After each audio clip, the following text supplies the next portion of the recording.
One of my favorite things to do every summer is the farmers markets. Farmers markets kicked back into gear last week, and there are 3 here in the area. There is the Downtown Lafayette Farmers Market that is every Saturday from 8 a.m. to 12:30 p.m.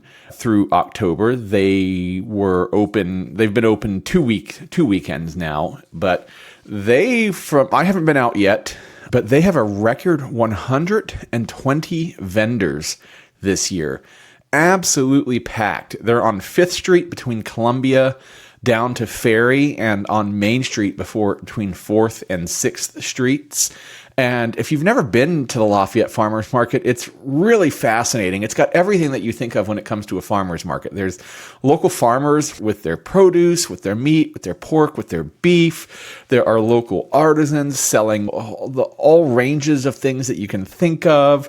Really cool place to go if you want to get up on a Saturday morning and go hang out and get some great local fresh food. There are, of course, food vendors there who cook stuff up for you right there and will sell you something if you're hungry, but I think stuff that you can take home and make fresh food with.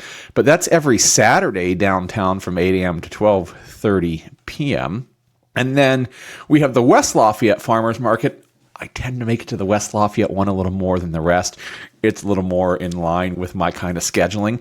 It is every Wednesday from 3:30 to 7:30 p.m. in the evening, in the afternoon, over on over in Cumberland Park, which is on just off Salisbury, behind Payless, if you will. If you take Sagamore to Payless and then turn north onto Salisbury from there, you'll see Cumberland Park every Wednesday, 3:30 to 7:30. Not quite as big. Lafayette is huge, 120 vendors.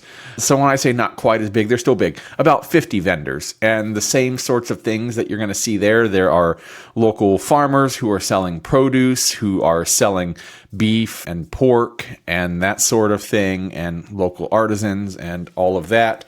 Definitely much more my speed. Go show some people some houses, go close on a couple of deals, then go hang out at the farmers market. On a Saturday morning at 8 a.m., I'd rather sleep in, but that's just me. And then the third farmers market here in the area is the Purdue Farmers Market. And this is on Thursdays from 11 a.m. to 3 p.m.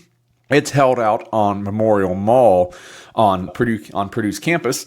That is the mall that's right there that faces State Street, that faces now Daniels Boulevard, between Stewart Center and the newly renovated University Hall. Quite a nice job they've done in there if you haven't popped in yet. Dave Bangert says this exactly right. I'm just going to quote him here. I'm going to steal. Good artist borrow, great artist steal. I'm going to steal. The market is a concession-heavy market that allows students, faculty, and staff to have lunch options in a unique outdoor setting. So you got your vendors, just like we talked about. You do have farmers there selling their local produce, but there are a lot more, the percentage is a lot higher of people selling food ready to go to eat for lunch there. So if you're into local produce, if you're into local artisans, go check out the Lafayette Farmers Market Saturdays from 8 to 12:30 in the morning. Every Saturday, the West Lafayette Farmers Market on Wednesdays in the afternoon from 3:30 to 7:30 over in Cumberland Park. And then if you've got a hankering for some lunch, go check out the Purdue Farmers Market on Thursdays from 11 a.m. to 3 p.m. 'Tis the season. And I'll ask you, before you head out to the farmer's market, not to do that, but to do this. Hit the like and subscribe button. Liking and subscribing to the channel really helps us out with YouTube. So if you watch every week and you're not subscribed, hey, hit that button. It doesn't cost you anything, and it does a lot for us.